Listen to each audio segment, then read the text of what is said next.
ধন্যবাদ স্যারকে গুরুত্বপূর্ণ আলোচনার জন্য।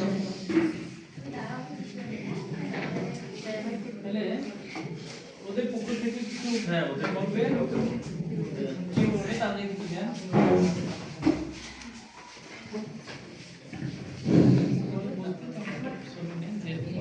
আপনাদের পক্ষ থেকে কিছু বলেন আমাদের উদ্দেশ্যে বা আপনাদের উদ্দেশ্যে, বা আমাদের কি কি জিনিস আপডেট করার কোনো কিছু আছে কিনা, 3 মাস আপনারা ক্লাস করলে আপনাদের কিছু উপদেশ নেওয়া আমাদের জন্য দরকারি। তো আপনারা কিছু বলবেন। মানে আপনারা যে 3 মাস আমাদের কাছে ছিলেন, ঠিক আছে, আপনাদের একটা অনুভূতি আছে তাই না? নির্ভয়ে নিজের মনে যা আছে তাই বলে দেন, এবং আপনাদের যদি মনে হয় যে এই কাজটা করলে প্রতিষ্ঠানের ভালো হতে পারে এবং স্টুডেন্টের পক্ষে ভালো হতে পারে, আপনারা যদি দিক নির্দেশনা দেন তাহলে আমাদের পক্ষ ভালো হবে। সো আপনাদের পক্ষে যদি কেউ থাকে অবশ্যই বলেন। বল কেউ বল।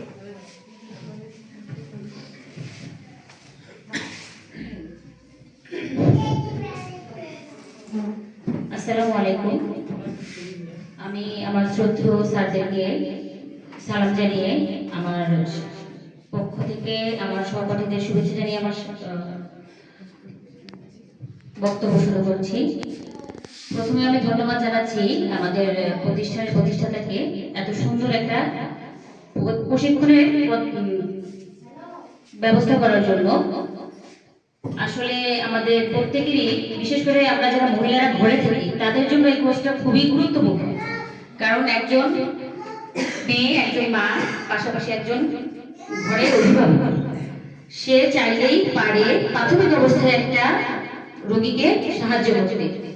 তো আমরা যারা কেয়ার গিভার আছি, আমরা কিন্তু প্রাথমিক চিকিৎসার সাধারণ ধারণাগুলো সবগুলোই নিচ্ছি, এবং প্রাথমিক অবস্থায় অনেক রোগের যদি রোগটাকে শনাক্ত করা যায় তাহলে অনেকটাই ঝুঁকি হ্রাস পায়।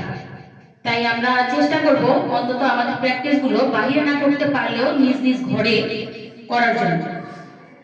আর স্যারদের উদ্দেশ্যে বলতে চাই আরো যে পরবর্তীতে আমাদের জন্য এই ধরনের কোর্সগুলো যেন চালু থাকে, এবং বিশেষ করে ভালো হয় আমাদের কর্মসংস্থানের ব্যবস্থা করার সুযোগ থাকলে।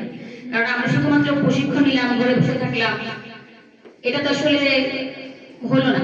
আমরা হয়তো কিছুটা অনারিয়াম নিলাম, বাড়ি গেলাম, চলে গেলাম, বসে থাকলাম, কিন্তু যদি আমাদের কর্মসংস্থানের সুযোগ সৃষ্টি হয় তাহলে হয়তো আমাদের সাথে সাথে যারা আসলে প্রকৃত ভুক্তভোগী তারাও সুবিধা পাবে। সবাইকে ধন্যবাদ জানিয়ে আমার সাধারণ বক্তব্য শেষ করছি। ধন্যবাদ।